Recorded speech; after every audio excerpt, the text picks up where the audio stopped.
이 부자에 대한 말씀을 드린 지 제가 생각해도 몇 번 안 되는 것 같은데 오늘은 다른 각도로 말씀을 한번 드려보도록 하겠습니다. 오늘 제목은 가난함과 회개 그리고 낮아짐에 대한 제목의 말씀을 드리겠습니다. 우리가 과연 구원받은 존재인지, 우리의 죄를 용서받는가에 대하여, 받았는가에 대하여 말씀을 오늘 들을 텐데요. 우리가 구원받은 사람이 맞다면 참으로 감사한 일입니다. 만약 그렇지 않다면 오늘 우리가 결단해야만 합니다. 성령님은 말입니다. 두 가지 방법으로 우리에게 그렇게 오시는데요. 첫째는 이제 회개한 사람. 제가 늘 구원 얻을 만한 회개라고 하는 말을 여러분에게 드리는데 사실은 회개는 딱 하나밖에 없습니다. 그냥 회개지 무슨 구원 얻을 만한 회개냐 이렇게 수식어를 왜 붙이냐. 그런데 진정한 회개를 하지 않았다라는 뜻을 말하는 것이죠. 가룟 유다는 뉘우쳤습니다. 그러니까 회한 것이죠. 베드로는 뭐 했습니까? 회개를 한 것이죠. 그러니까 뉘우쳐서 자기가 구원의 줄을 그렇게 십자가에 달려 돌아가시게 했다는 그 자체가 너무너무도 고통이 돼서 그냥 자기가 그냥 목을 매서 죽은 겁니다. 우리가 보기에는 정말 괜찮은 사람 아닙니까? 원래는 유다보다 베드로가 제 생각에는 수백 배 나쁜 사람입니다. 그렇지 않습니까? 그 유다는 돈 때문에 눈이 멀어서 잠시 제가 눈이 멀었습니다. 이게 되지만 베드로는 수제자라 그렇게 세 사람을 데려갈 때 베드로, 요한, 야고보 이렇게 꼭 데리고 다녔는데 그런데도 불구하고 그가 저주하고 부인하여 가로되 나는 도무지 알지 못한다. 저주한 내용이 무엇인지는 잘 모르겠지만 우리 입으로는 감히 말할 수도 없는, 그래서 아마 성경에는 기록되어 있지 않지 않을까 그런 생각을 해보게 됩니다. 베드로는 유다와 차이가 있었습니다. 그것은 정말 회개한 것이죠. 자기가 잘못했다는 것을 진짜 아는 거죠. 진짜 회개와 가짜 회개가 무엇이 다른가? 그러면 우리는 회개인데 예수님이 볼 때는 그것은 회에 불과하고요. 사실은 회도 안 하죠. 가룟 유다는 진정한 회는 했잖아요. 우리는 가짜 회도 많이 하잖아요. 그죠? 오늘 한번 말씀을 생각하시면서 진정한 회개를 우리도 있어야겠습니다. 진정한 회개는 한 가지입니다. 나의 옛자를 부인하고, 그러니까 옛자를 어느 때 부인합니까? 고난받을 때 부인하게 되거든요. 그래서 육체의 고난이 예수를 믿는 사람에게는 끊임이 없을 수밖에 없습니다. 그것이 진정한 복이죠. 그러니까 이 땅에서 고난이 더 이상 고난이 아닐 때 이제 천국에 가겠죠. 그렇죠? 나는 고난을 당하는데도 고난이 아닌 거예요. 왜? 예수님만 집중하는 사람은 이 세상의 그 어떤 언어가, 어떤 상황이 나의 영혼까지, 나의 마음을 흔들어 놓을 수 있는 게 아무것도 없으니까요. 그래서 우리에게 고난이 딱 닥쳐보면 아는 거예요. 내가 지금 정말 예수를 믿는 사람인가? 예수님만 바라보는 사람은 어떤 어려움이 와도, 어떤 상황에 처해져도 우리의 목숨이 경각간에 달려서 곧 죽게 되어도 베드로처럼 어떻게 하는 겁니까? 내일 아침에 죽을 건데 오늘 밤에 잠을 아주 정말 편안히 자죠. 그런 사람, 이런 사람이 가치 있는 사람이죠. 이런 사람만이 가치가 있는 거예요. 이런 사람만이요. 아셨죠? 예수님께서 당시 바리새인들에게 말씀하신 대목인데요. 오늘은 저와 여러분에게 말씀하고 계시는 거예요. 우리도 바리새인과 비슷하죠. 적어도 겉모습은요. 우리의 속모습이 각각 다르겠지만 남들과 다르잖아요. 그러니까 아주 오늘 이 상황과 우리와 너무도 똑같습니다. 예수님이 오늘 아침 저와 여러분 모두에게 말씀하시는 소리를 들어보십시오. 우리는 오늘 적어도 우리가 알기에는 구별된 사람입니다. 감사한 일이죠. 그런데 형식적으로만 구별된 사람, 사람들이 보기에 구별된 사람, 이렇게 해서는 안 되는 것입니다. 오늘 그런 것이 우리에게는 무엇이 있는지 한번 살펴보고 회개하는 시간을 갖도록 하겠습니다. 부자와 거지 나사로에게 말씀하시는 건데요. 부자가 죽었어 지옥에서 외치는 소리가 있습니다. 28절인데 나에게 형제 5이 있는데 나사로를 보내요. 내 형제들이 이곳에 다시는 오지 않도록 그렇게 해 주십시오. 이렇게 말씀하십니다. 오늘 어쩌면 저 같은 경우는 저의 아버지가 그렇게 외치실 거예요. 아들아, 나 있는 곳에 다시는 오지 않도록 하여라. 그렇게 저에게 아브라함에게 오늘 예수님이 말씀하신 비유이거든요. 아브라함에게 그렇게 외치겠죠. 아니면 그 중에 온 어떤 사람에게 그렇게 외치겠죠. 여러분 경우에는 조부모님, 증조부모님 가운데서 외치겠죠. 우리 손자, 우리 손녀 제발 오지 않게 해주십시오. 이것을 저는 그 마음을 담아서 제 입술로 여러분들에게 외칠 것입니다. 사람들은 일반적으로 죽음을 두려워합니다. 사실은 구원받지 못했다는 뜻이죠. 원래 죽음을 두려워하는 이유가 3가지가 있다고 해요. 죽음이 모든 것의 끝이다 라고 생각하기 때문에, 둘째는 죽은 다음에 어떤 일이 발생할지 모르기 때문에, 세 번째 나 혼자 걸어가야 할 길이기 때문에, 그렇기 때문에 일반적으로 사람들은 죽음을 두려워한다 그래요. 전 세계적으로 죽었다가 살아난 사람 2만 명을 이제 설문조사를 하고 사례 연구를 했던 죽음학의 창시자라고 하는 엘리자베스 퀴블러 로스라고 하는 사람이 쓴 책이 있어요. 이 책에는 공통적으로 죽은 사람이 3가지를 얘기하는데, 2가지를 얘기하는데, 첫 번째는 천정 위에서 자기 몸을 자기가 보았다는 거예요. 그건 이제 모든 사람이 3가지 정확한 기록이 있는 건데 그렇게 얘기하고요. 2번째로는 자기가 정말 두려운 경험인데 그냥 어둠의 긴 터널을 쏜살같이 빠르게 지나갔다라는 것이고요. 그 다음 번째로는 어떤 빛이 있었는데 거기서는 어떤 빛이라 그렇게 말했는데, 만약 그 사람들의 말이 정확한다면 그 어떤 빛이 예수님 또 하나님이시겠죠. 그 어떤 빛이 말하기를 너의 과거를 돌이켜보아라.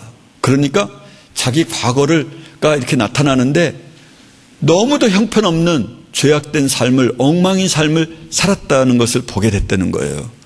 근데 그분이 명령하시기를 다시 돌아가라. 사랑 깊은 말씀을 그렇게 하셨다는 거예요. 여기에서 살아났던 한 사람의 이야기를 조금만 말씀을 드려보겠습니다. 돈 미구엘 루이스라고 하는 명성 있는 멕시코 의사이자 작가인 사람입니다. 그의 책 포 어그리먼트, 4가지 일치하는 사항이라고 하는 책은 뉴욕타임즈가 선정한 베스트셀러로서 30개국의 언어로 번역이 되었습니다. 그가 의사였을 때 자동차 사고로 인해서 자기 온 가족이 이제 죽은 거죠. 자기 혼자만 살아난 거예요. 죽었는데 그 자기가 동일한 경험을 한 겁니다. 그리고는 그의 삶을 이제 전혀 다른 삶을 삽니다. 자기가 이제까지 알았던 모든 가치관이 가짜라는 것을 알게 되었습니다. 자기가 소중하게 여기던 것이 아무런 가치가 없는 해로운 것이라는 것을 알고 그가 예수님을 어떻게 전할까 그렇게 마음을 먹고 있다가 나는 작가가 되어서 이 예수님을 전파해야 되겠다. 그리고는 이전에 있는 모든 삶의 방향을 전체를 그만둬 버리고 오직 그리스도 예수를 전파하는데 모든 노력을 한 사람입니다. 여러분, 저와 여러분은 무엇이 바뀌었어요? 예수님을 믿고 난 후에 바뀐 것이 무엇이죠? 살아온 방식을 추구하던 것을 다 버렸던 돈 미구엘 루이스라고 하는 아주 유망한 당시에 그런 의사였었는데, 그가 의사라는 직책을 줘버리고 작가가 되었던 것처럼 여러분은 여러분 삶에 무엇이 바뀌었죠?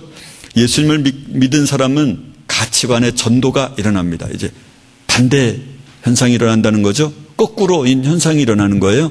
여러분들이 세상에서 하는 고민을 동일하게 하고 세상의 가치를 동일하게 따라가는 사람은 아직은 이제 예수님을 믿지 않았다라는 것이죠.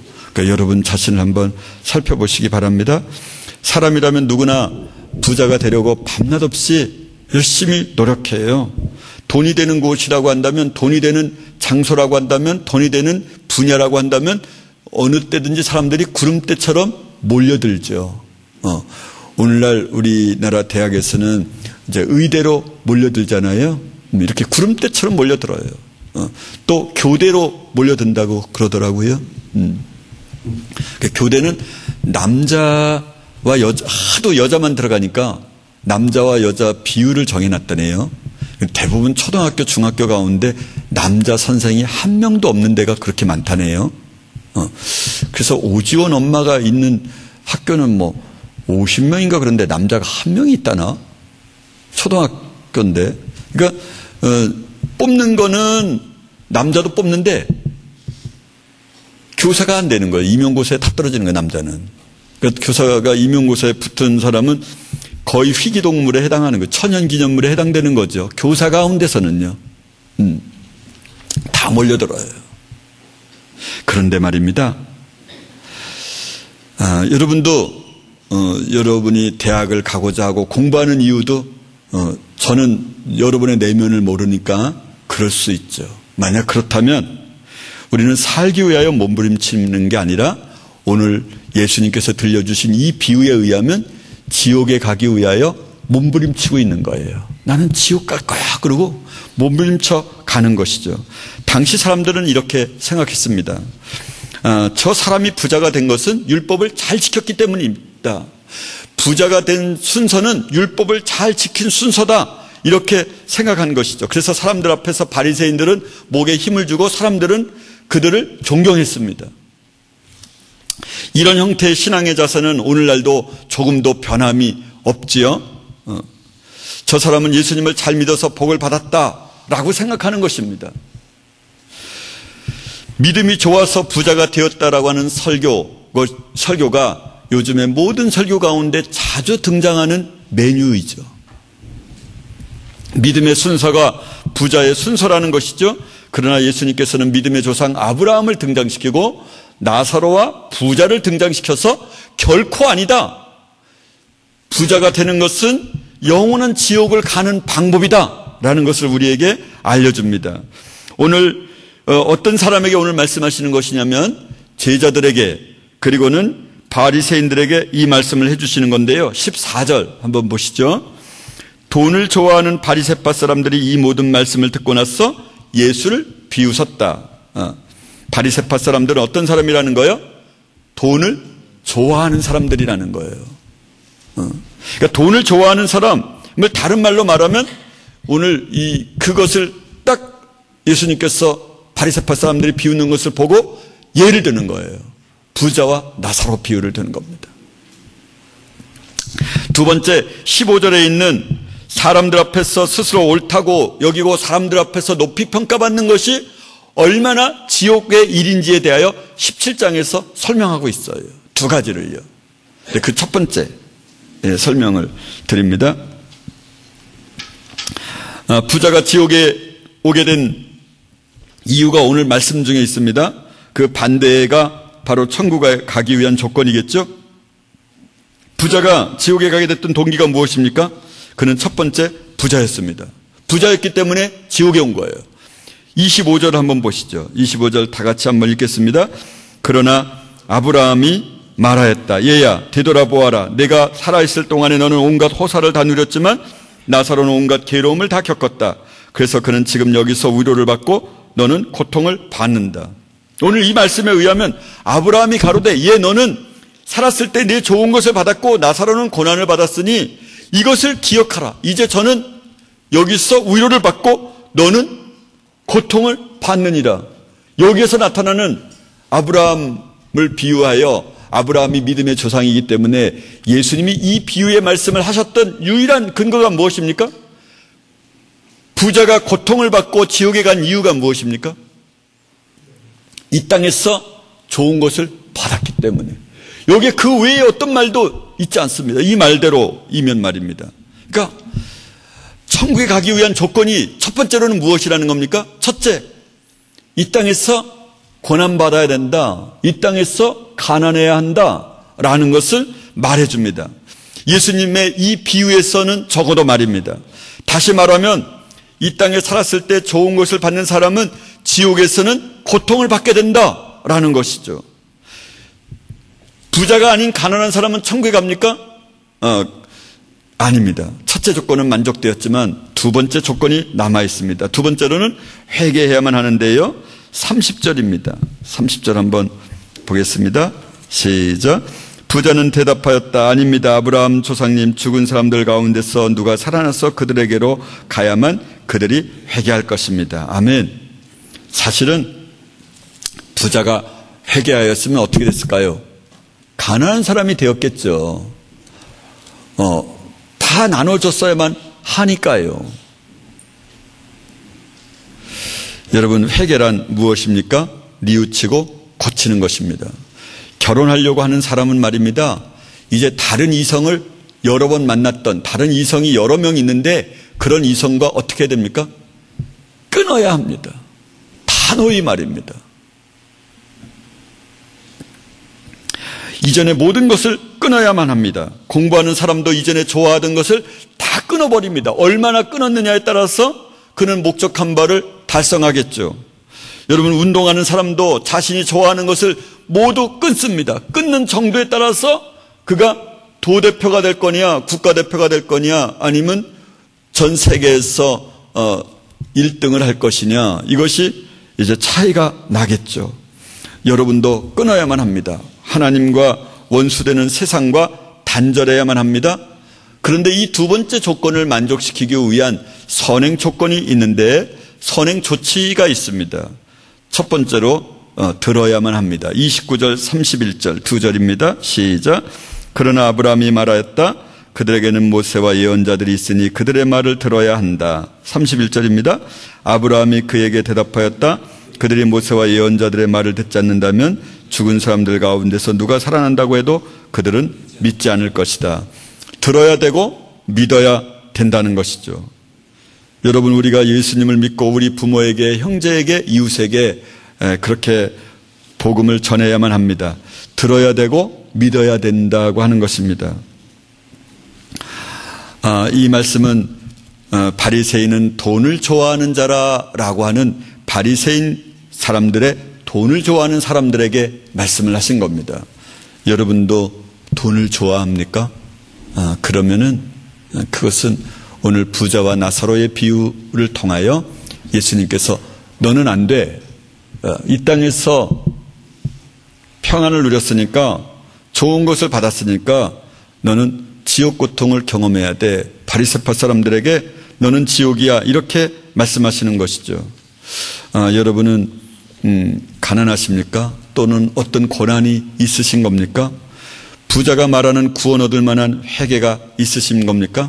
이 비유를 예수님이 들자마자 제자들이 갑자기 믿음이 최고라는 생각이 들었습니다. 그래서 이런 말씀을 이제 제자들이 하는 거죠. 17장 5절 6절입니다. 시작.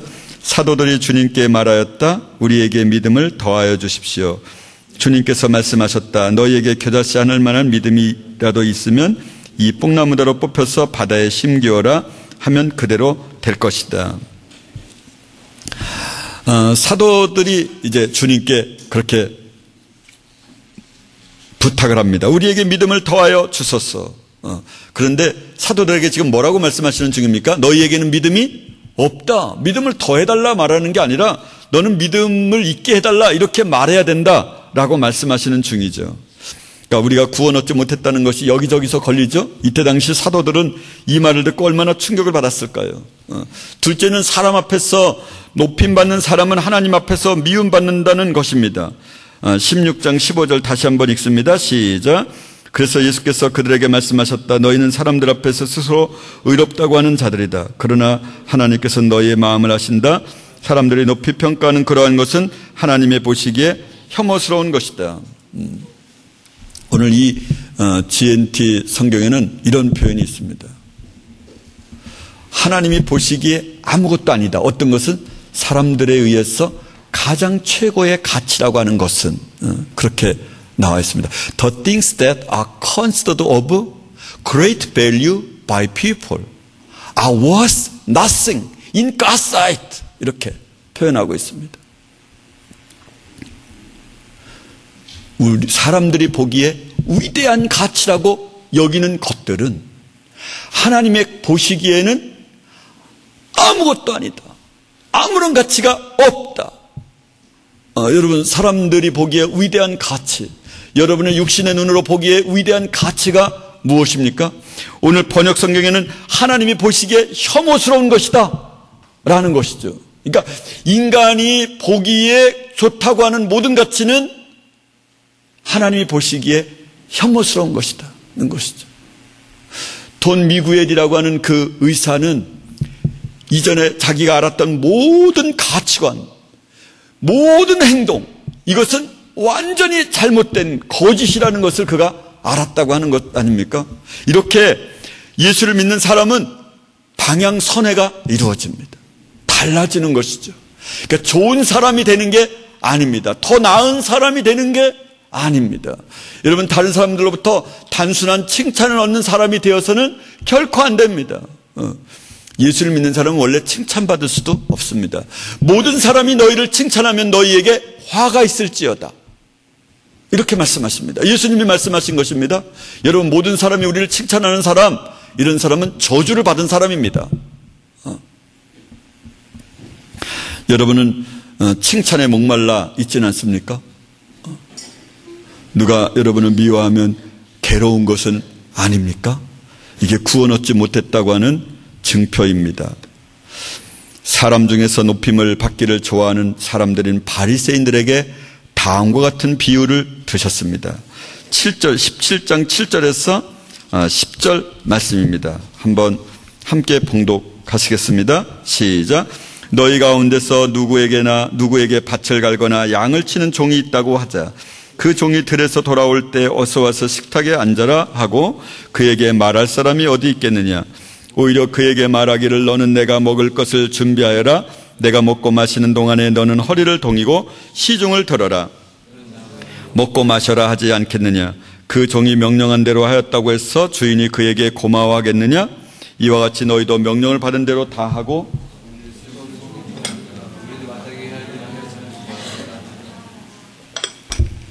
아멘. 결론부터 말씀을 드리면은 이 결론이 무엇입니까? 예수님께 명령받은 것을 다 행한 후에 뭐라고 말하는 겁니까? 나는 무익한 종입니다. 사람 앞에서 높아지려고 하거나 나는 괜찮은 사람이라고 생각하거나 이런 것으로부터 떠나야 된다는 것이죠. 사람들에게 높임을 받으면 안 된다라는 것입니다. 무익한 종입니다라는 자세가 있어야 된다고 예수님이 그렇게 말씀하고 있습니다. 우리의 고백이 그렇다면 그러면 천국은 우리 것입니다.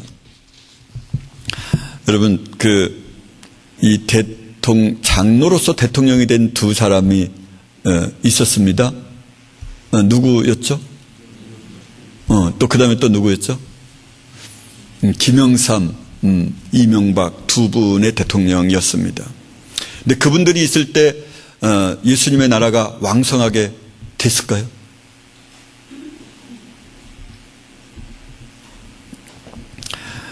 그분들이 살아있기 때문에 제가 더 이상 특별한 말을 드리지 않겠지만 한 가지 분명한 사실은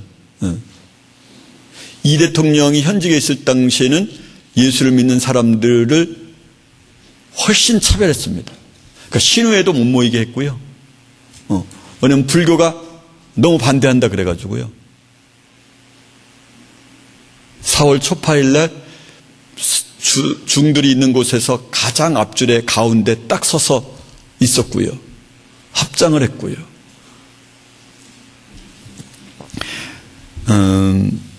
교회를 다니는 사람은 이렇게 대통령이 되어야 하나님께 영광을 돌릴 수 있습니까? 전혀 아닙니다.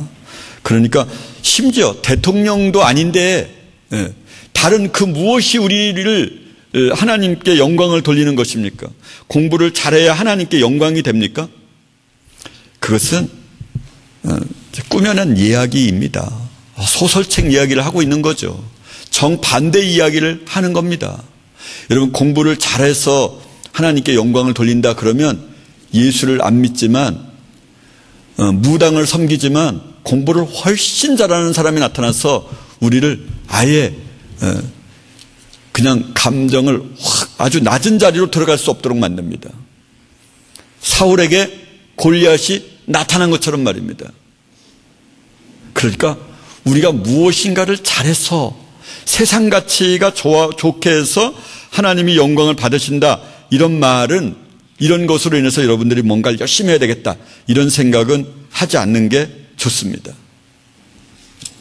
사람에게 높임을 받는 것은, 사람에게 의해서 위대한 가치라고 인정되는 모든 것은 하나님이 보시기에 I was nothing, 전혀 의미가 없는 거죠. 우리는 오늘 천국에 가는 자의 특징을 살펴보았습니다. 첫째, 부자는 안 되고 이 땅에서 가난해야 하고, 둘째는 구원 얻을 만한 회개가 그에게 있어야 하고, 셋째는 사람에게 높임받는 자리에서 있으면 안 되고 하나님 앞에서 미움받는 것이라는 것이죠. 이 땅에서 높임받는 자리에 있으면 지옥에 간다고 말씀하심으로써 천국에 해당하는 백성은 예수님이 시키신 일을 다 행한 후에 뭐라고 고백하는 거라는 거예요? 우리는 무익한 종이다, 이렇게 고백을 해야 된다는 것입니다. 여러분의 마음이 어렵습니까? 아니면 춤을 뛸 듯이 기쁩니까? 오늘 나는 구원 얻은 존재인가? 아니면 아직은 아닌가? 그러나 우리에게 은혜의 시간이 지나가고 있습니다. 우리의 시간이 얼마 남지 않았습니다. 그래서 오늘 회개하는 시간이어야만 합니다. 오늘 성령님께서 저를 통하여 이 말씀을 우리 모두에게 말씀하시기를 원하시는 말씀입니다. 오늘 우리보다 먼저 이 땅을 떠나 지옥에서 가 있는 우리의 아버지, 우리의 조부모님, 우리의 증조부모님들이 오늘 우리를 향하여 부자처럼 안타깝게 외치지 않을까요? 이곳에서 죽은 자가 다시 살아나서 가면 믿을 것입니다 라고 말입니다. 말씀을 요약합니다. 오늘은 저를 통하여 하나님께서 권면하시는 말씀을 들으시고 이 시간 이 땅에서 가난하기로 결심하면서 있는 것이 있으면 가난한 자들에게 나눠주기로 하시고 구원 얻을 만한 회개를 하고 말입니다. 그리고 명령받을 것을 다 행한 후에 우리는 무익한 종이다 라는 낮은 자리를 기쁘게 걸어가는 고백이 아울러 있어야만 합니다. 결국 회개는 우리의 생명까지 요구할 것입니다. 회개한 사람은 생명도 기쁘게 내놓게 될 것입니다. 또한 높은 자리에서 낮은 자리로 기쁘게 그 길을 걸어가게 될 것입니다. 결심해야만 합니다. 우리의 마음을 담아서 하나님께 우리 한번 이렇게 외쳐볼까요? 제가 먼저 선창을 하겠습니다. 어떤 경우에도 나는 가난하리라. 어떤 경우에도 나는 회개하리라. 어떤 경우에도 나는 낮아지리라. 할렐루야. 죽음, 이것은 곧 저와 여러분 모두에게 곧 닥쳐올 소식입니다. 오늘은 우리에게 주어진 마지막 날입니다. 따라서 사도 바울은 성령께 붙들려 이런 고백을 하게 됩니다. 그러나 무엇이든지 내게 유익하던 모든 것을 내가 그리스도를 위하여 다 해로 여길 뿐더러 또한 모든 것을 해롭게 여김은 내 주 그리스도를 아는 지식이 가장 고상함을 인함이라. 내가 그를 위하여 모든 것을 잃어버리고 배설물로 여김은, 바울이 말하는 거예요. 배설물로 여김은 그리스도를 얻고 그 안에서 발견되려 하려 함이니. 빌립보서 3장 7절 8절에 있는 말씀입니다. 모든 것을 배설물로 여기는 바울이 있어 우리 인생에 참으로 기쁩니다. 모든 것을 해롭게 여기는 바울이 너무나도 우리의 믿음의 모델이 되게 합니다. 가난함과 회개, 그리고 낮아짐, 이것이 바울의 고백입니다. 우리도 오늘 동일한 고백이 있기를 예수님의 이름으로 축복합니다.